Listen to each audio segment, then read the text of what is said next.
as you go forward. Another first-time appearance. Favor Emmanuel gets the start in the midfield. Those three are going to be really important against Kansas City. But they're really going to look to utilize Hutton and Labonta as a little bit lower of sixes and let those front four have some versatility. And it's week 4.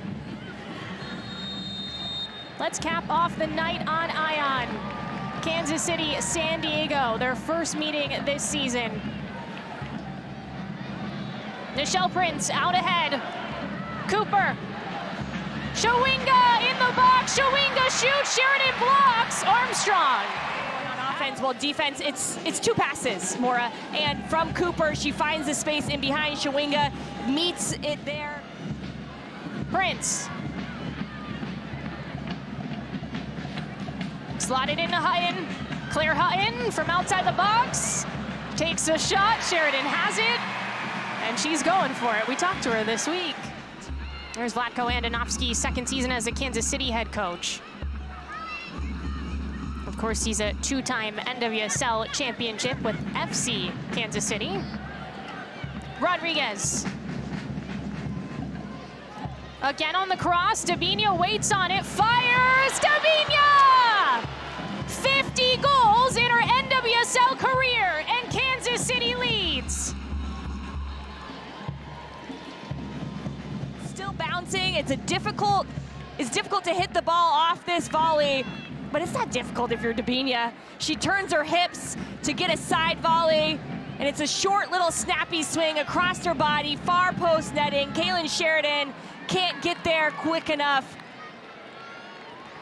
And Debinha adds yet another accolade to her NWSL career. 50 goals, 25 assists club. She is out of this world and confident against Shawinga. Rodriguez on the wing, lifts. Debinha's there. Hutton shoots. And it deflected off a San Diego defender, Maroney. A little bit of credit for it. Again, too much space at the top of the box. And here Hutton goes with the strike issue. It's now been 2 minutes. Go to the monitor yeah. I think that's the right decision, but it should have happened a minute ago, Maura. And the reason I get a little frustrated is because these players are waiting. And then the time gets added at the end. It's emotional for them. They're trying to balance how much energy they have to output for the game. And 90 minutes easily turns into what, 1:15?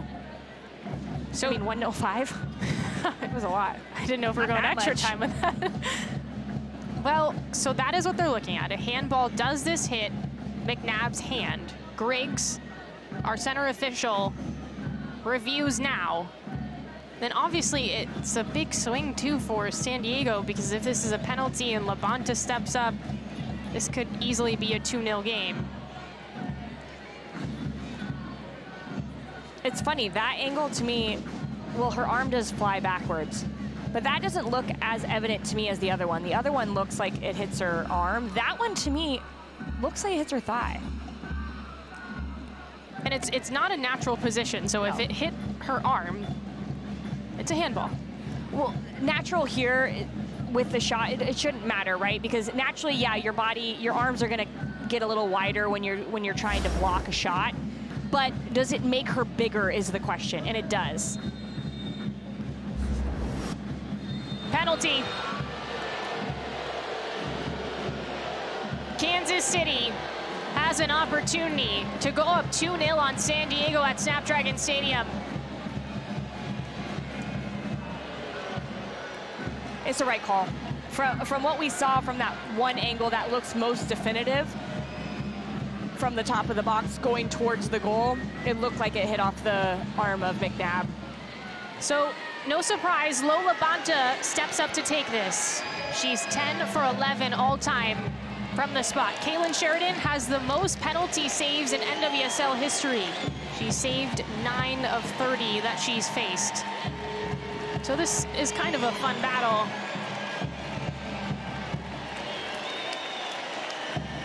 Labonta has a penalty goal already this year. It was against Washington. Can the captain score for Kansas City?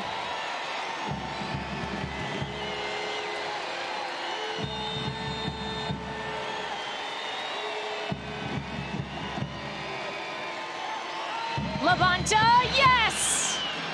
2-0 Kansas City.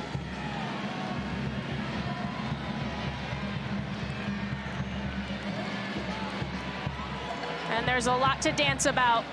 Then, of course, the Selly Queen herself is going to step up, and that's a near impossible ball to save. And Caitlin Sheridan knows it by her reaction afterwards. It is perfectly struck from Labonta. I don't typically like a short run-up, but hey, girl, if you can shoot it like that, go ahead and do whatever you want, and then she gets to celebrate, most likely with friends and family, as she's just from up the road. Chewinga. Everyone races back for San Diego. Cooper cuts through. Cooper has some time, doesn't fire. There's a big shot, Labonta! From Kansas City in this space. And look at Labonta, she's just saying, all right, give me a shot. Look at the bend on that. She's and that. Well, there's the whistle to end the first half. It is 2-0, Kansas City up on San Diego after 45 minutes of play. It's a final 45 minutes on Ion. Kansas City with a 2-goal lead over San Diego. Takes on Rodriguez, 1v1, Cascarino so shifty with it. Loses Rodriguez on the cross. Lorena stretches for it and she ends up colliding with Sharples. Cascarino, shoved off by Hutton. Dali, here comes Cascarino, charging, shoots, saved, Lorena. Well, Cascarino's thinking, can I just figure out a way to do what I did last time we played Kansas City? It's scrappy, and I like this. It's first Cascarino, then it's Dali, and Cascarino picks her eyes up, tries to go near as well, is that if they do have really good defensive, I'll get back to that. Marcenis to Leon, Leon in the box, saved Lorena.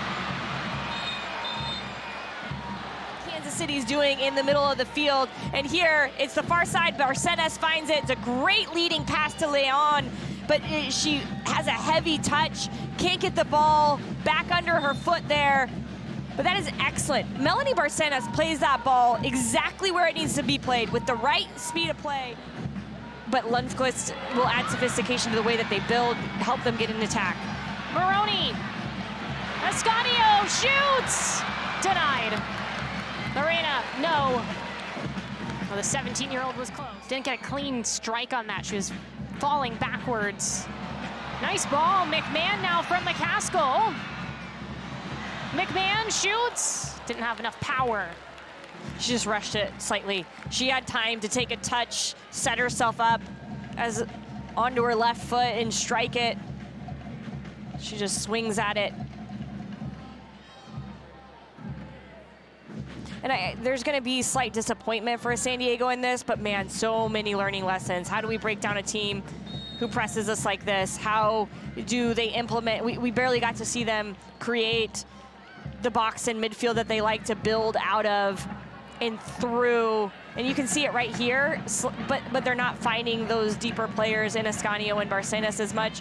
So how do they find solutions to that? Where can they create more overloads when they can't find them? Lots of questions to be answered. There's a final whistle. It's a 2-0 win for Kansas City over San Diego.